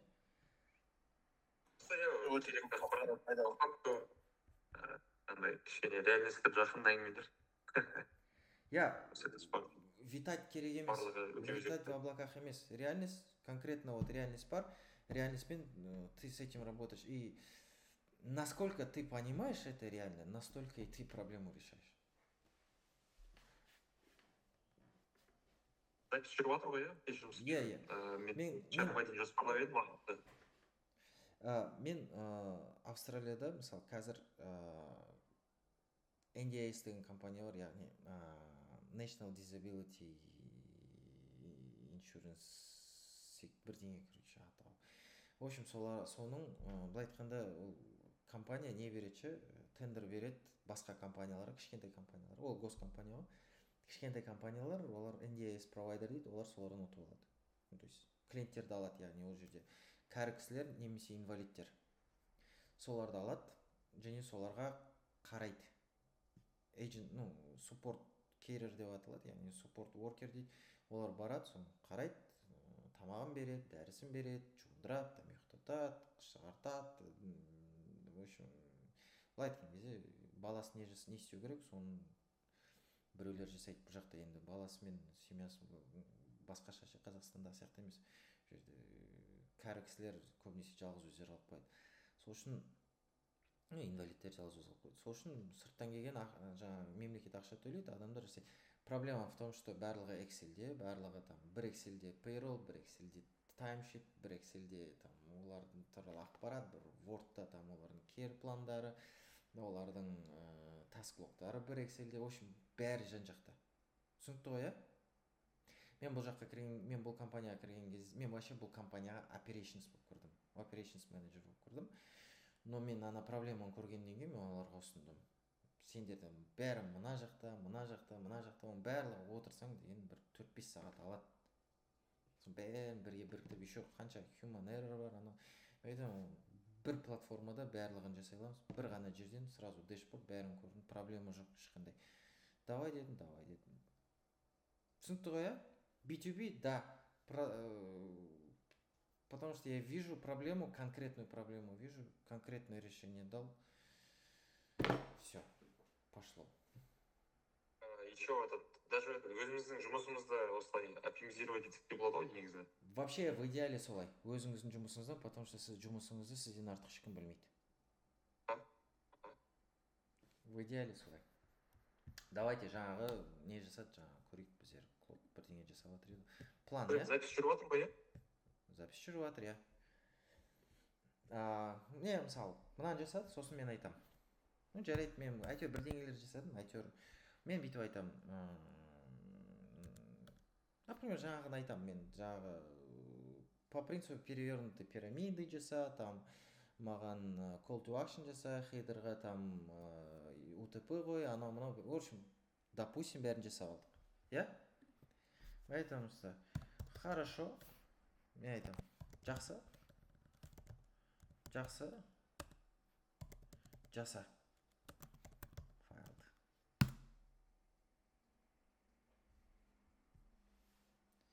Кстати, мен сіздерге еще нелермен таныстырып өтуім керек еді, модельдермен ше. Мына модельдердің разницасын білесіздер ма, айырмашылығын? Давайте мына жерде бүйткен кезде, мысалы, мына жерде Opus 4.8, модельдер бар, Sonnet 4.6, Haiku, Opus 4.7, 4.6 деген. Вообще білесіздер ма, қандай айырмашылықтары бар екен? Effort High, Medium, Low, Thinking деген. Короче, қараңыздар, сразу түсіндіріп өтейін мына жерде. Opus 4.8 деген это предпоследний модель, самый умный модель. Самый жрущая модель. Түсінікті ғой, токендерді жақсылап жейді. Но самый умный. Маған мына ұнайды. Для мен Fable қолданатын едім, но Fable'ды бүгін алып тастады, Cloud Fable, потому что Америка жауып тастады бүкіліне доступты. Opus 4.8 тоже жақсы. Особый, прям керемет, айырмашылығы жоқ екеуінің арасында. Opus 4.8 қолданам для того, чтобы создать архитектуру приложения. Окей? Там запланировать архитектуру, потому что он намного умнее. Окей? Мынандай модельдер бар. Opus 4.7, 4.6 мен қолданбаймын, былай айтқанда, ол Opus 4.8-дің более слабый модельдер, они просто тупее. Окей? Haiku ешқашан қолданбаймын. То есть Haiku, Opus 4.7, 4.6 вообще қолдану керек емес. Екі-ақ қолданатын нәрсе бар сіздерге. Это Opus 4.8 и Sonnet 4.6. Opus 4.8 ол жаңа архитектура жасау, анау-мынау жасау, в общем, былай айтқан кезде бұл өте умный, но зарплатасы жоғары ше, көп жейді. Sonnet деген ол чуть-чуть тупее, но очень хорош, тоже өте жақсы. Поэтому опуспен бірінші приложение жасап аламыз, там MVP-ін де жасап аламыз, но потом ана өзгерт, мынаны өзгерт, бүйт сөйт деп көп өзгертетін нәрсе, миллион нәрсе шығады ше. Сол кезде біз токендерді экономдау үшін Sonnet 4.6 деген таңдаймыз. Түсінікті ғой, иә? Sonnet 4.6 басында басында біз опуспен жазып аламыз. Аха. Opus 4.8 қараңыздар. Opus 4.8 ол еще оның настройкалары бар. Effort, яғни effort деген ол усилие, яғни қалай тырысу керек ше ол. Басында мен жасаған кезде max немесе extra қоям, және thinking қоям. Thinking деген сөз ол ойланады. Ұзағырақ ойланады, былай айтқан кезде өзінің нейронкаларын қосады ішіндегі ше. Extra max деген сөз ол қаттырақ не істейді, двигательді обороттарын қосады, былай айтқанда ше. Но басында экстра немесе макс, вообще желательно макс ше. Басында план кезінде, басында жаңа архитектура жасаған кезінде осы екеуімен жасап алған дұрыс. Вообще желательно там лимитті бітіріп тастайсың ше. 5 сағаттық лимитті бір-екі рет бітіресің. Opus 4.8 effort max thinking. Окей? Егер это сложный какой-то там хорошее приложение жасайтын кезде, для сайтов хватает Opus 4.8 и High. Поэтому мен жаңа өзгерткен жоқ. Но егер Opus 4.8 уже жасап, уже архитектурасын, там несін, логикасын жасап алдыңыздар, план бәрін жасап алдыңыздар ма, сіз мына жерде бір нәрсе жасағаннан кейін оны уже өзгерте алмайсыз. Мына жерде уже өзгермейді, көрдіңіздер ма? Мен қанша басып отырмын, өзгермейді. Поэтому ол жерде не істейміз? Біздер новый таск создавать етеміз. Мына жерде папкалар, мына жерде абай болыңыздар, папкалар таңдаған кезде ше, потому что бірнеше папка таңдап кетеді. Сол үшін абай болыңыздар, жарай ма? Папканы таңдадыңыздар, убедитесь, да, көздерін жеткізіңіздер, что бір ғана папкада галочка тұр. New task, иә? Папкада тұр. Мына жерде бірдеңе сұрамастан бұрын, істеместен бұрын сұрайды, немесе сразу жасай береді. И мына жерде өзгертуге болады уже модель бастамай тұрып. Осы жерде сразу thinkingді өшіріп тастайсыздар, и high модель жетеді дальше жұмыс жасауға. Түсінікті ғой, иә? Thinking модель это басында үлкен нәрсе ойланған кезде тағы бірдеңе, а потом можете просто даунгрейдиться до Opus 4.8 high и добить другие важные вещи, но где уже не надо там extra thinking тағы бірдеңе. Но highға қойып қойсыздар. High, low, medium керек емес, потому что жалқау болады.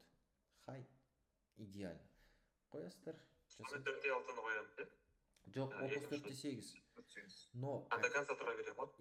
жоқ, до конца емес. Короче, давайте былай айтайық. Ең басында ең важный нәрселерді Opus 4.8 effort thinking max. Ең басында. Окей? Пландаған кезде, потому что токен аз алады, пландау токен аз алады. Там какой-то бір нәрселерді там. Потому что саған там нужно поработать на УТП, дұрыс па? Нужно поработать на прям над архитектурой, там нужно поработать на көп нәрселер, которые там изначально нужно поработать. Поэтому он должен быть максимально умным, чтобы изначально без ошибок болды ше. Түсінікті ғой, иә? Уже соны бірнеше жасап алғаннан кейін, бір-екі лимитқа тірелгеннен кейін уже түсінеміз, что уже маған ондай особый прям керек емес. Что прям супер Феррари керек емес ше. Маған достаточно какой-то Мерседес. Поэтому не істеймін, мен Opus 4.8 новый чат создавать етемін, потому что старый чатта уже өзгерте алмайсың ештеңені. Поэтому новый коворктың ішіне новый создавать етемін, жаңағы папканы таңдаймын. Ше, өзім папканы таңдадым, убеждаю, что менде бір ғана папка бар, екі папка қосып қойсаңыздар, токен жеп қояды, ол екі папканы да қарайды, поэтому бір ғана папканы таңдайсыздар, Opus 4.8 high жетеді, без тhinking-га. И дальше тук-тук-тук-тук ұра бересіздер. Но потом уже другие важные, но менее важные нәрселер біткеннен кейін, ну там останется там цвета поменять, там кнопки местами поменять, фотографию добавить, убрать, там слайдер добавить, ну миллион тағы нәрсе шығады, какие-то другие странички добавить, анау, ондай кезде уже там, ондай кезде Sonnet 4.6 high. Все. Ну medium тоже болады. Ну high желательно high, но medium тоже болады. Ну medium кішкене тупы болады, high қойып қойға болады, и все, смело. Түсінікті ғой, иә? мына міне индекс html не жасады, open in Safari. Ашамыз. Уже бірінші сайт бізде дайын тұр. Саутыз сұлу күлкі, ашық күлкі клиникасында заманауи құрал-жабдықпен ауыртпай әрі сапасы ем аласыз. Сіздің күлкіңіз біздің мақтанышын қабылдауға жазылды. Көрдіңіздер ме? Даже искусственный интеллект умнее, чем разработчики.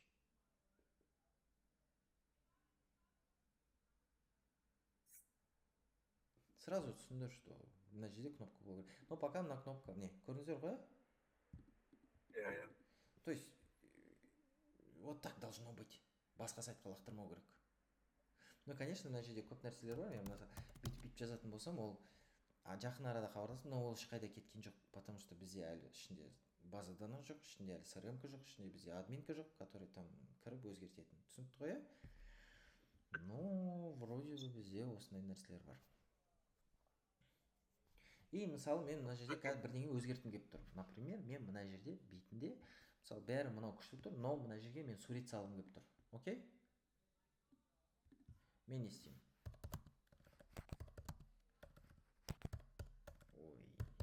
Unsplash деген сайтқа кірем. И, например, тест деген нәрсені іздеп көрем. Ну, например, айтайық. Ну, например, мына сурет. Күліп тұр, иә? Мен аламын да бұны копировать адрес изображения, например. Сосын кірем да айтам. Маған бүйтіп бәрі әдемі. Басында hero сурет керек, ссылкасы.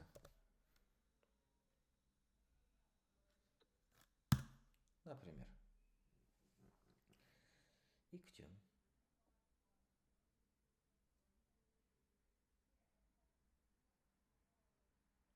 Ойланып жатыр. Жасап жатыр.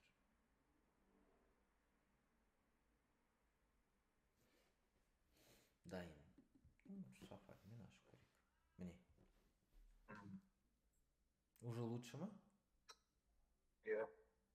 И сөйтіп жасай беруге болады.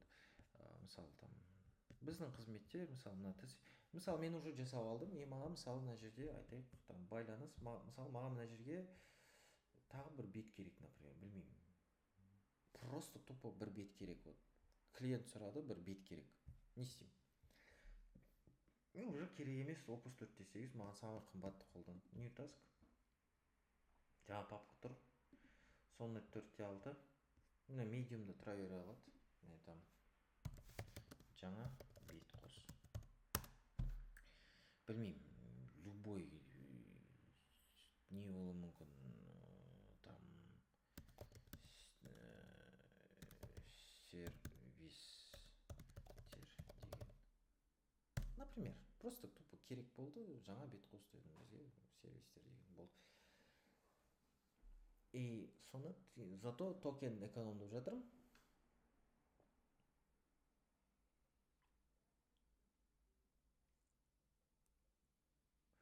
И мен сіздерге тағы бір қызық нәрсе айтам. Мысалы, давайте былай жасайық. Какой-нибудь чат GPT-ді ашайық. Да? И былай айтайық. Мысалы, маған стоматология клиникасы бойынша бір тарих жазып берші. Ойынан шығарып, мысалы. Мысалы, бізге какой-то бір ойдан шығарып берген жасап берді. Копировать етіп, мысалы, Word файл жасайым.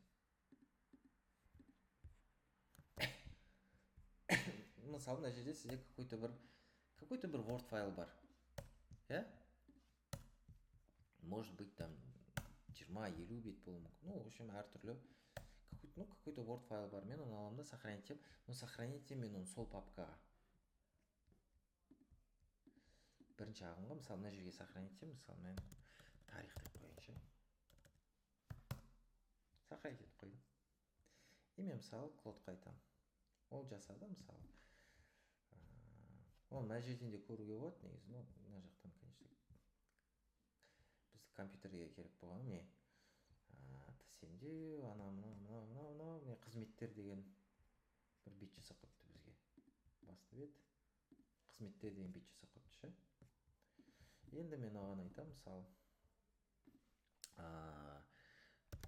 тарих деген документ салдым папкаге, соны алды, тағы басты бетке не маңызды,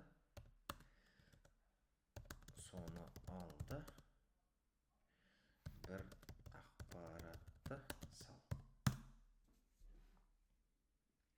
Ол сізде любой тех спецификация болуы мүмкін, дұрыс па, там жұмыста ше, там білмеймін, любой нәрсе саласыз, өзі оқиды, жаңа папканы оқыды, өзі салады соны.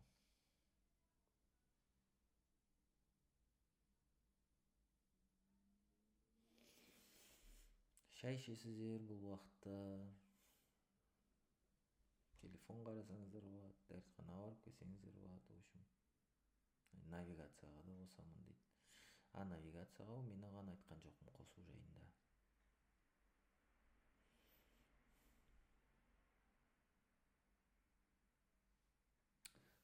Давайте енді бітті. Open Safari. Жайық. Міне біздің тарих. Мысалы, мына тарих маған керек емес навигацияда. Мен сосын айтсам болады. Навигациядан алып тасташы. Керек емес тарих.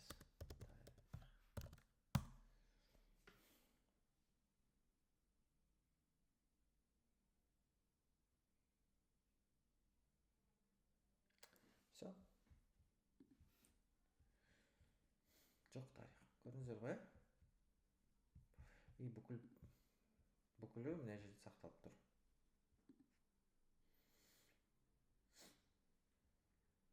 Сұрақ бар ма? Мына индекс HTML деген сіздің главный бетіңіз жаңағы. Сайтыңыз. Сұрақ бар ма?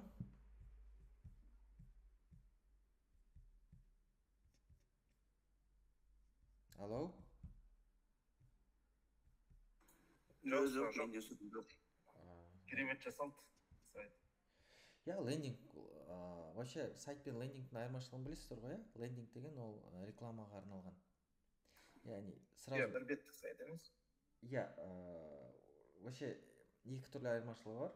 Біріншіден бір беттік сайт, яғни ол какой-то бір конкретный товарға арналады, немесе какой-то услугаға, яғни өте специализированный зат негізі лендинг деп аталады, окей?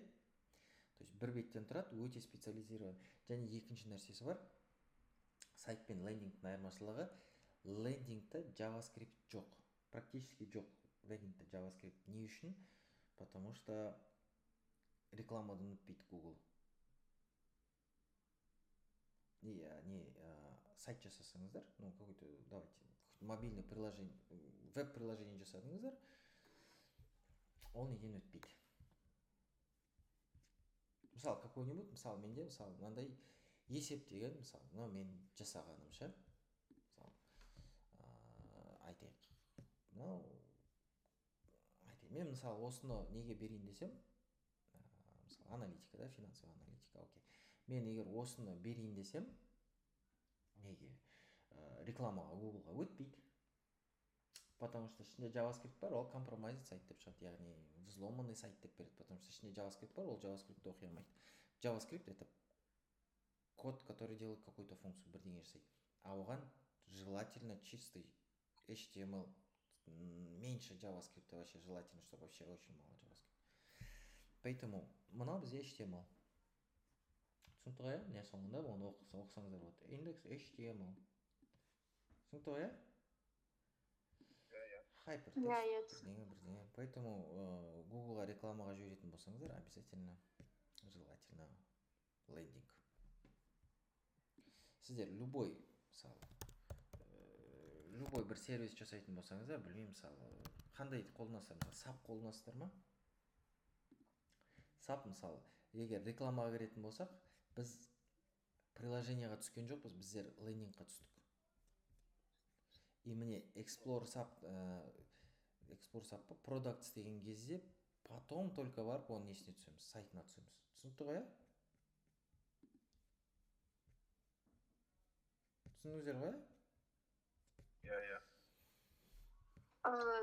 Мына жерде лендинг рекламаға өтеді дедіңіз, Иә, лендинг реклама үшін, Google реклама үшін лендинг. Сайт өтпейді. Сайт өтеді, но егер мен айтып тұрғаным, сіздердің сайт деп тұрғаным, ол веб-приложение ғой, который сіздің приложениеңіз, который жасайды нені ше, вообще любой нәрсені жасайтын, там что хотите, то это будет веб-приложение, но открываться будет как сайт, ссылка арқылы. Вот это ол Google-ға өтпейді рекламаға, сразу айтамын. Оны сіздерге ешбір жерде айтпайды ол ақпарат ше, просто мен по своему опыту білем, что ол өтпейді. Поэтому өту үшін просто лендингті бересіз, олар лендингта мына жерде тұрады, қолдану деп тұрады ше. Қолдану, кіру, там, тексеріп көру, демо версия деген сияқты. Басқан кезде ол сіздің приложениеңізға уже оттуда лақтырады. А вообще желательно даже ол лақтырмайды, а желательно ол данные сол сайттың ішіне сақталады. Желательно сондай вообще. Или что-то скачал, или что-то сондай. Вообще, чем меньше ссылка лақтырады, ол тем лучше. Куда-то лақтырса, он должен его там, сіздер беруіңіз керексіздер, какой-то бір түсінікті ссылканы ше, чтобы ол оқи алатындай, оның роботы кішкене тупылау Google. Ондай нәрселер түсінеді. И просто жоп түсе береді, компромайсты өткізбейді сайт. Ол ертең болашақта өздеріңіздің жасаған кезде. Қалай болды бүгін? Негізі бүгін бүкіл контентті өттік сіздерге. Вообще ұнады ма? Сабақ, иә. Қандай сұрақтарыңыз бар? Жақсы, принципе, маған ұнады. Үй тапсырмасы қалай болады? Келесі сабақ қашан болады? Келесі сабақта жоспар қандай болады? Келесі сабақ, скорее всего, келесі апта либо вторник, либо среда. Либо вторник, либо среда деп отырмын, потому что мен уақытым аздау, потому что біз субботаға да қойымыз керек қой. И түнгі 11 кеш екен. Мен үшін қазір түнгі 11, мен Австралиядамын ғой. Түнгі 11-де бастадық, яғни қазір түнгі 1-ші. Мен үшін кеш, сол үшін, скорее всего, сіздердің уақыттарыңызбен сағат 5-те бастаймыз ау. 6-да емес 5-те. Алматыда кешкі 5-те, сонда менде кешкі 10 болады, и шамамен сол 11:30-да уже ұйықтауға жататындай. Сол, скорее всего, вторник болады, но мен сіздерге, Құдай қаласа, ертең түске таман жазам точно уақытын. И сол уақытты бекітеміз. Скорее всего, сол либо понедельникте болуы мүмкін. Көреміз. Вторник, суббота, скорее всего. Но суббота точно, Құдай қаласа, но сол осы 3 күннің біреуін қоям. Потому что менде екінші поток бар, екінші потокпен шешіп алуым керек, олар қай күніне қоятынында. Оларға да 2 күн беру керек. Келесі сабақтан sonra біз үй тапсырмасын берейін сіздерге. Үй тапсырмасын берем. Үй тапсырмасына сіздер маған MVP жасайсыздар. MVP дегенді білесіздер ғой, не екені? Жоқ, білмеймін. Мен білмеймін. MVP деген ағылшын тілінен шығады. Minimum viable product. Viable деген өміршең деген сөз. Яғни минималды өміршең продукт. То, что очень, былай айтқанда, отдаленно напоминает ваш продукт. Давайте былай айтайық. Пончикті білесіз ғой, донатс, иә, американский донатс, полицейскийлер жейтін. Сіз пончик жасағыңыз келеді. Но егер сіз пончикті сразу жасап бастасаңыз, круглый формада ше, там оның үстіне шоколад жағып, одан кейін присыпка жасап ше, оның көп уақыт алады ғой, оған формочка керек, дұрыс па, оны формаға жасап пісіру керек, там оны көп уақыт кетеді, оны оформлять ету керек, тағы бірдеңе. Это уже готовый продукт. Это готовый продукт. Это не надо изначально делать. Мы делаем lean. Вообще, agile деген принциппен жұмыс жасайды любой IT. Мен оны сіздерге келесі сабақта түсіндіремін. Оған где-то бір жарты сағатымыз кетеді, но примерно мен сіздерге қазір айтып өтемін. Lean деген экономный принцип. Экономия — это экономия денег, экономия ресурсов, экономия времени. Яғни донос жасамаз, донос идеяңыз, өшіріңіздерші аудионы, пожалуйста. Донос жасаймын десеңіздер, яғни пончик жасаймыз десеңіздер, пончик жасаудың керегі жоқ. Пончик деген тот же самый бауырсақ. Это просто тот же самый бауырсақ в круглой формада. Не істейсіздер? Просто бауырсақ пісіресіздер. Соны аласыздар да шоколадқа бүйтіп. Любой шоколадқа, нутеллаға, шоколадқа, немесе қазақстанский шоколадты ертесіздер да, үстіне бүйтіп жағасыздар да, присыпкаға бүйтіп бересіздер да, дәмін көр дейсіздер. Вот это MVP. Из подручных материалов самым простым методом, но чтобы напоминало ваш основной продукт. То есть то, что сіздің основной продуктыңызды жасайды, самый основной нәрсесін сол жасау керек болды. Вот это MVP. Там нет дизайна, там нет какого-то супер там онбординг жоқ, там, не знаю, там админ панель жоқ, бэкенд жоқ, ештеңе жоқ. Просто тупо какой-нибудь самый элементарный нәрсе, все, что возможно, ну, просто быстро скрафтил, посмотрел, протестировал, есть, дальше прототип. И потом дальше. Түсінікті ғой, иә? Вот это MVP, яғни минимум өміршең продукт. Ұзақ өмірде емес, быстро скрафченный, қолдан жасалған бірдеңе.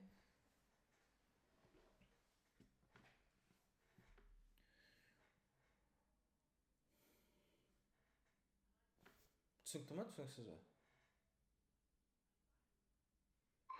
Мысал үшін не болуы мүмкін? Мысалы, сіздің идеяңыз қандай? Бізде 4 минут қалды. Жаңа донатты айтып жатырмын ғой. Давайте былай жасайық. Үйге тапсырма, сіздің әрқайсыңыздың өздеріңіздің идеяларыңыз бар. Идеяларыңыздың MVP-ін жасайсыздар, но HTML лендинг түрінде. Бір ғана сайт, но сіздің идеяң бір ғана бет болсын, сол бір бет сіздің приложениеңіздің бірдеңесін жасап берсін. Основной нәрсесін, функционалын. Дизайн керек емес, там база данных керек емес, хостинг ештеңе керек емес, просто сіздің сайтыңызда болса жеткілікті. Соны маған понедельник таңертеңге шейін жіберсеңіздер, ертең бір күндеріңіз бар, бүгін кеш уақыттарыңыз бар, соны маған салып жіберсеңіздер жекеге.